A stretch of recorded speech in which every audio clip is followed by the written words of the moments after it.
Eu acho que até dentro da área acadêmica também, né, Sérgio? Nem todo mundo é Big Bang. Tem, né? Vamos aproveitar e falar do Big Bang aí. E aproveitar e até falar do James Webb com o Big Bang. Porque isso, Fica cara, tirando umas fotos aí. tá dando uma confusão, cara, gigantesca. Bem, vamos lá. Primeiro falar do Big Bang, né? Então é o seguinte. O início do universo, como que o universo começou, isso sempre foi uma grande questão, né, cara? Aliás, são as questões lá básicas, né? Como que a gente surgiu, para onde que a gente vai, se a gente tá sozinho, são questões básicas. Muito bem. Então, como que eu vou explicar como que o mundo começou? Ou o universo começou?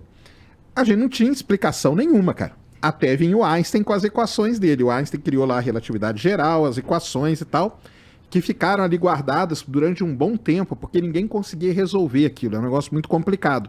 Poucas pessoas mexiam naquelas equações ali. Passaram alguns anos, um padre até, Georges Lemaitre, que ele chama, ele pegou e resolveu, se não me engano, o pessoal pode corrigir aí, acho que são 16 as equações de Einstein, equações de campo que a gente chama. Quando ele resolveu aquelas equações matematicamente, ele chegou num resultado que ele falou assim, caramba, com isso aqui, cara, eu posso brincar com o universo, colocar ele para frente e ele para trás, porque as equações regem aquilo ali. E foi ele que foi o cara, olha só, um padre, né? Um padre, Georges Lemaitre, em 1937, 31, naquele período ali. Um pouco antes da guerra. Ele falou assim, cara, o universo, então, de acordo com a relatividade, teve um momento em que ele teve o seu início. Durante muito tempo, o pessoal chamava aquilo lá de átomo primitivo e tal. Depois, com a quântica se desenvolvendo, o que a gente fala é que teve uma flutuação quântica ali no que existia e teve a expansão. Porque o Big Bang também o pessoal fala que é uma grande explosão, mas o jeito mais correto de falar é que é uma grande expansão e que está indo até hoje. Foi assim que o universo começou? Não sabemos, cara. O Big Bang é a única explicação que tem? Não é a única. Existem várias, entendeu? Dezenas de explicações. Existe a explicação que o universo nunca teve um início. Existe a explicação de que o universo ele é cíclico. Ele vai expandindo, depois ele volta, depois ele expande de novo. Tanto que essa do universo cíclico, um dos maiores, não é que defensores, mas um dos caras que tem um gabarito em cima disso e que estuda, é até um pesquisador da Unicamp, é um brasileiro, entendeu? Muito interessante. Tem o lance da simulação. Tem uma linha grande que acredita que a gente vive numa simulação. Mas essa galera aí na academia não é tirado de comédia, não? Cara, não é tirado de comédia, porque... Por que o design inteligente é tirado de comédia, então? Cara, assim, eu não sei se ele é tirado de comédia. Não é Sérgio. Porque o problema é o seguinte, tem cara... muita gente que critica, eu lamento, desculpa ter te interrompido. Essa educação, que eu não estou aqui jogando confete, mas essa educação que o Sérgio usa para discordar, não é próprio de todo mundo. Ah, não, mas isso aí Você tá entendendo? Isso aí com certeza. E existe muita paulada.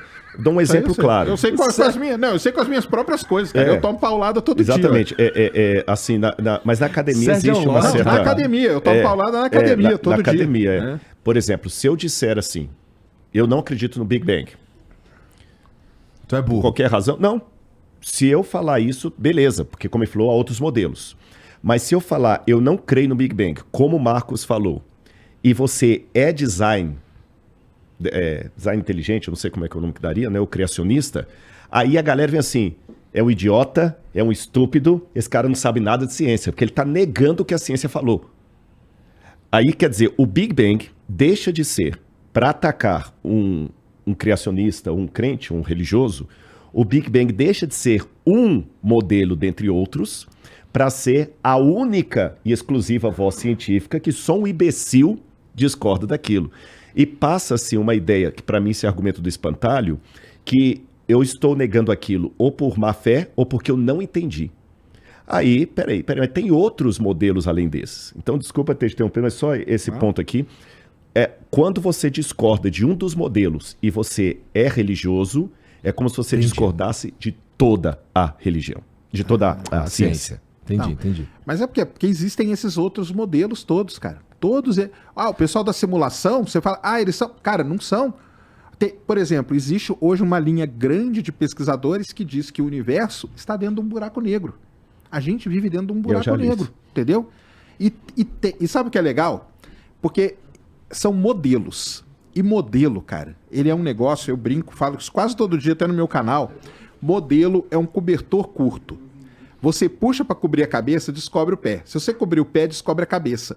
O modelo, ele não te responde 100% das coisas, entendeu? Mas, o que acontece com a hipótese, é melhor até chamar de hipótese do Big Bang, né, que é uma hipótese da criação do universo. Por que ela é tão falada? Porque ela, cara, é que tem mais evidências, entendeu? Então, eu vou lá, pego o meu telescópio, olho para uma galáxia, ponho um prisma no meu telescópio lá em casa e eu vejo o espectro da galáxia. A luzinha dela vai decompor assim. Quando ela faz isso e eu comparo ela com um espectro padrão, eu vejo que o espectro dela está deslocado para o vermelho. Isso só acontece por quê? Porque aquilo lá está andando para frente, está afastando de mim. É o efeito Doppler da sirene da ambulância, que a gente vê isso toda hora, entendeu? Então, eu consigo observar as coisas, algumas coisas, e elas concordam com o que foi teorizado. Porque isso é uma coisa muito importante, tá, galera? Multiverso. E a teoria do multiverso? Beleza, cara. Teoricamente, ou seja, matematicamente, tá tudo ali. Agora, cadê a parte observacional? A gente não tem. O Prêmio Nobel de Física do ano passado foi sobre o entrelaçamento quântico, que é você jogar um feixe de luz aqui, ó, da mesma lanterna, na hora que bater aqui vai dividir. Se eu medir essa partícula de cá, esse fóton, eu vou saber tudo o que está acontecendo com esse sem eu medir. Cara, o Einstein foi contra isso, todo mundo, cara, meio mundo foi contra isso, mas teoricamente estava lá. O que o cara fez o ano passado? Ele fez um experimento, ganhou o Prêmio Nobel, cara. Porque agora a gente tem a teoria e temos a observação. Fechou. Então, o Big Bang, o que é o lance dele? Ele é, dentre esses modelos, o que mais tem evidências observacionais que deve ter sido realmente daquele jeito. Mas foi? Não sabemos, cara. E se liga, Sérgio. Eu interrompi aquela hora, ele ia explicar a questão do James Webb. Eu queria ouvir. Então, eu quero voltar no James Webb também, mas se liga. Você falou o lance lá do telescópio na tua casa com o prisma, né? É só porque, assim, cara, eu sou meio burro nisso. Então, assim, você tá olhando uma estrela que tá longeão, aí você coloca o prisma, você vê que ela tá deslocada pro vermelho, significa que ela tá afastando. Isso. Tá bom, se ela tivesse parada lá onde ela tá, ainda assim, ia demorar mó tempão pra luz chegar aqui, como é que ia estar a luz do prisma? Ela ia estar de acordo com esse espectro padrão que eu tenho. Eu faço um espectro padrão de uma coisa parada. Então o espectro daquele ali, as linhazinhas dão daquele jeito. As linhas de absorção que a gente chama do espectro. Que é a cor, né? O espectro nada mais é do que a cor. Azul, tal, até o vermelho. Tem o ultravioleta, que é antes do azul, e o infravermelho, que é depois. Quando as coisas deslocam para o vermelho, é a sirene se afastando. Sim. A sirene vem... Esse o que quer dizer? É que a onda, ela foi esticada. Dilata. Esticada, ela foi para o vermelho. Se não acontecesse nada, se tivesse tudo parado, a estrela ou a galáxia ia bater, o espectro ia bater. Mas aí, assim, a gente usa esse mesmo método para saber a distância das coisas, não usa? Por exemplo, essa estrela tá a X anos-luz. Não é por esse mesmo método que a gente... Então, vamos chegar. Distância, cara, é um problemaço dentro da astronomia, tá? Bom. É muito problemático, porque distância depende de várias coisas. Coisas próximas a gente usa um método para medir, coisas muito distantes a gente usa outro método. O que é considerado próximo, Sérgio? Cara, próximo é assim, eu consigo medir, por exemplo, distância até o Sol. O Sol está a 150 milhões de quilômetros. Com geometria a gente mede. Tá. Até uma determinada distância, com geometria, é o melhor jeito de medir. Entendi. A partir daí, começa a ter vários outros métodos, entendeu? Um deles, sim, é pelo espectro. Mas tem vários outros, entendeu? Esse do espectro aí pressupõe, assim, meio que a gente precisa que as coisas estejam em movimento para conseguir medir pelo espectro. O que acontece é que quando o grande Edwin Hubble, lá no final da década de 20, usou o Monte Palomar, que a gente estava até falando dele, que era o maior telescópio na época, e começou a ver galáxias e fazer o espectro delas, ele via que tinha galáxias que iam para o vermelho, mas tinham aquelas que iam para o azul. Olha que interessante. Andrômeda, por exemplo, é uma galáxia que está se aproximando da gente.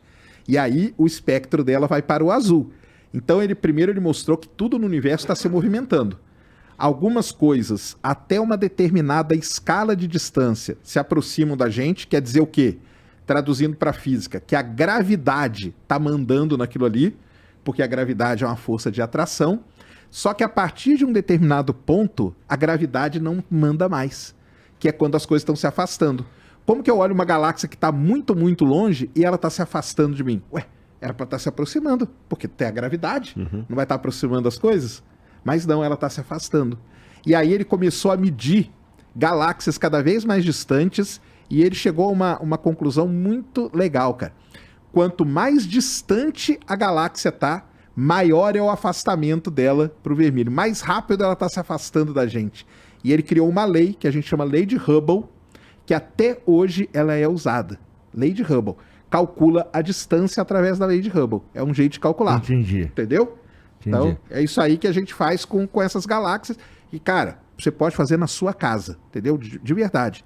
Com um telescópio, não precisa ser um Hubble da vida nem nada. Você coloca um espectrógrafo, você vai ter o espectro ali, cara. Acabou. Compara com um padrão, você vai medir. Por isso que é legal, porque qualquer... Ah, não, mas isso aí é mentira da NASA. Cara, a NASA nem mexe com isso, entendeu? E qualquer um pode fazer isso em casa. Isso é que é legal pra caramba.